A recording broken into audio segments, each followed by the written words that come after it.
Hola mis amigos, me da mucho gusto saludarles de nueva cuenta. Soy Esther Quintana. Hoy vamos a hablar de un tema por demás interesante.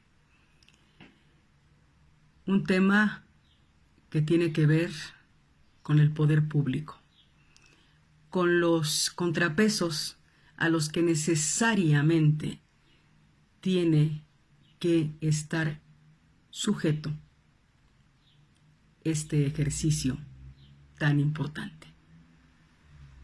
Pero antes, permítame recordar un libro que se denomina El Sistema Político Mexicano y que se publicó por primera vez en el año de 1972. Esta obra fue escrita por don Daniel Cosío Villegas, un mexicano distinguido, pensador, ilustre pensador. Desde mi punto de vista, lo leí hace muchos años el libro y de vez en cuando lo hojeo, es el mejor conocedor precisamente de este sistema que todavía está vivo, que no se ha ido, que sigue vigente. Lo que señalaba don Daniel, entre muchas otras cosas, muchos otros aspectos, era porque fue el que mejor diseccionó el estilo de hacer política del partido, pues que lo hizo durante prácticamente 70 años de manera hegemónica, el Partido Revolucionario Institucional.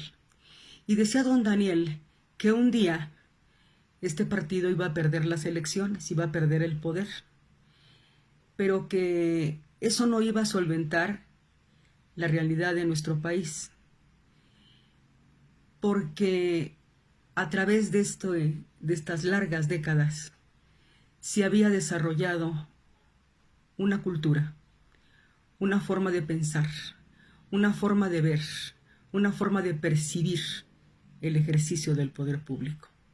Y cuánta razón tenía don Daniel. Eso todavía, mis estimados compatriotas, pues todavía no ha cambiado. Dicho esto, paso a tocar el tema y luego lo vinculo de nueva cuenta. El poder constituyente es el que crea a los poderes constituidos. ¿Cuáles son los poderes constituidos? Pues son el legislativo, el ejecutivo y el judicial. Estos poderes, sus funciones, sus facultades, se establecen dentro de la Carta Magna, producto también del poder constituyente, es decir, de la Constitución, de la norma jurídica de más jerarquía que tiene cada nación, que tiene cada país. Bien, ¿por qué la circunstancia de dividir al poder? Con toda esa experiencia que se traía, obviamente el constitucionalista mexicano la recoge y decide evitar precisamente el abuso de un poder sobre otro poder. Entonces, el poder se dividió en tres: en legislativo, en ejecutivo y en judicial. Y a cada uno de estos tres poderes les dio funciones, les dio facultades específicas. Al poder legislativo, pues es al que le otorgó la facultad de hacer las normas jurídicas denominadas leyes, que son las que rigen la vida de nuestra nación. Hacer las leyes. Otra función importante que le dio fue revisar la cuenta pública. Otra función trascendental que le otorga también el poder constituyente al legislativo es que se constituya en contrapeso del poder ejecutivo. Al poder ejecutivo le dio dos funciones sustantivas, que son gobernar y administrar.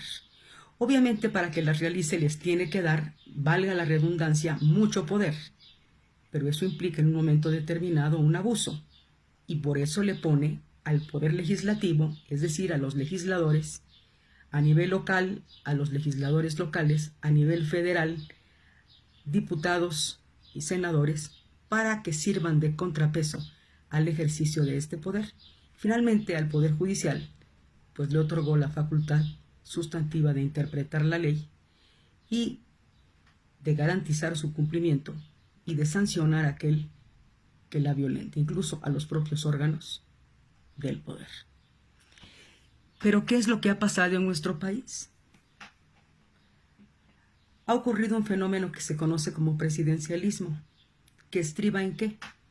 En la preeminencia del poder ejecutivo sobre el poder legislativo. Y lo hemos visto a lo largo de muchas décadas. No es una novedad. No obstante, las facultades que formalmente le corresponden a uno y otro poder, es decir, las que están en la Constitución, infortunadamente, ese equilibrio que mandató el poder constituyente no se ha dado en nuestro país y ha dado lugar a un fenómeno del que ya señalaba yo, que se denomina presidencialismo, es decir, la preeminencia del poder ejecutivo sobre el poder legislativo. Y esto ha permitido, infortunadamente para los mexicanos, o para cualquier otro país en que esto se dé, pero como aquí me duelen los callos, es el mío, ¿sí?, que se cometan una serie de abusos, una serie de arbitrariedades que han dañado mucho la confianza y la credibilidad, tanto en el Ejecutivo como en el Legislativo y también en el Judicial. ¿Por qué traigo esto? Por la simple y sencilla razón de que este año vamos a tener elecciones en 2 estados de la República, elecciones locales en Coahuila y en el estado de Hidalgo. Y el año que entra, el 2021, vamos a tener también renovación de la Cámara de Diputados, del Poder Legislativo Federal. Se renovarán también un número importante de gubernaturas y habrá elecciones en varios estados de nuestro país, tanto de alcaldías, Coahuila entre otros, ¿sí?, como renovación de congresos locales. Si estamos subrayando la relevancia que tiene el Poder Legislativo como contrapeso del Poder Ejecutivo, a lo que les quiero invitar respetuosamente es que en las elecciones de este año, aquí en nuestra entidad federativa, que es Coahuila, y en las elecciones federales que serán a nivel nacional el próximo año, en la que se estarán eligiendo a los representantes de la nación ante la Cámara de Diputados, los mexicanos despertemos ya de nuestro letargo, porque nos ha hecho demasiado daño. Que tengamos bien claro que necesitamos generar ese contrapeso, que necesitamos generar ese equilibrio y que está en nuestras manos y en las de nadie más hacerlo. Que nos volvamos hasta puntillosos cuando tomemos la decisión de a quién queremos como nuestros representantes. Yo los invito de verdad a que indaguen, a que investiguen, a que no se conformen única y exclusivamente con la propaganda que entreguen los diversos partidos políticos para que voten por fulano o por fulanita, y que vayan más al fondo, que conozcan la trayectoria de quienes aspiran a ser sus representantes ante la Cámara de Diputados del Congreso de la Unión.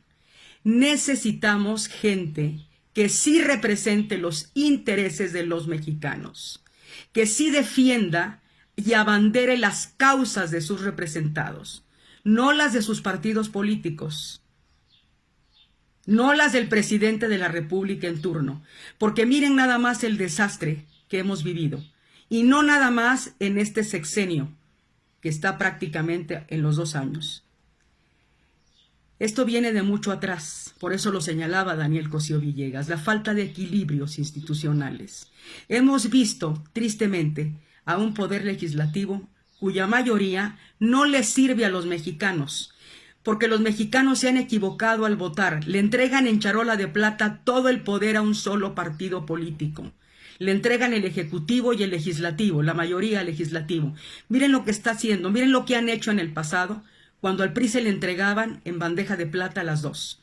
La mayoría en el Congreso, en el Poder Legislativo y la Presidencia de la República. No había nada que contuviera con esa mayoría parlamentaria los excesos del Poder Legislativo y la preeminencia del desdichado presidencialismo que tanto daño nos ha causado en nuestro país.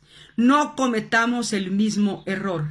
Necesitamos que la Cámara de Diputados sí sea representante de los intereses de los mexicanos, no del presidente de la República en turno, no de un partido político, no señores, sino de los mexicanos.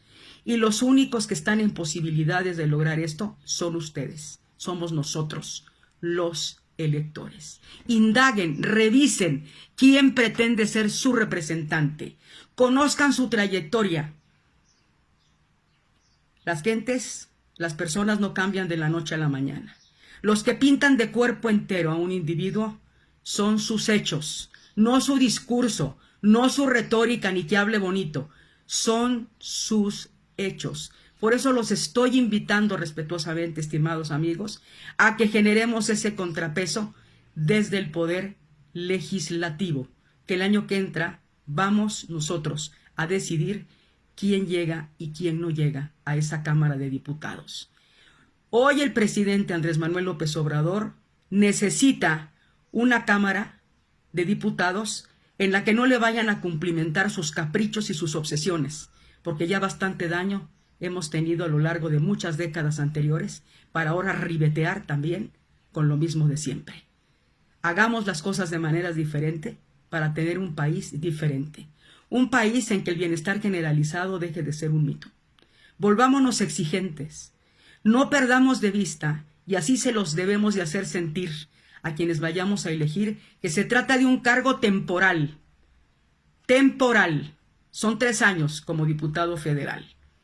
Y que además reciben una paga.